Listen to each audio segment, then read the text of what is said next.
This is a watershed moment for Palestine, for justice and for international law.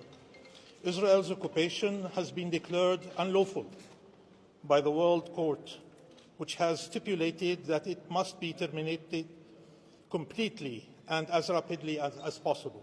The court also found that illegal Israeli occupation violates the UN Charter, human rights and international humanitarian law.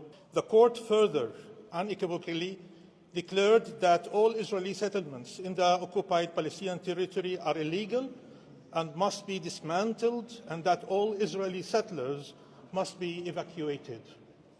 The court declared that Israeli illegal occupation not only violates but eviscerates the Palestinian people's right to self-determination in their own land, including the right to their own state. This ruling couldn't be more timely or sorely needed. The Palestinian people have endured unbearable suffering and injustice for decades. This ruling is a vindication of their steadfastness and perseverance. This right must no longer be denied or deferred.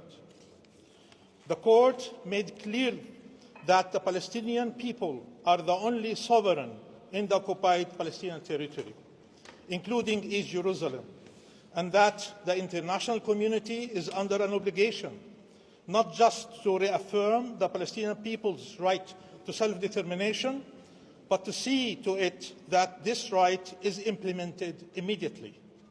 All states and the UN are now under obligation not to recognize the legality of Israel's presence in the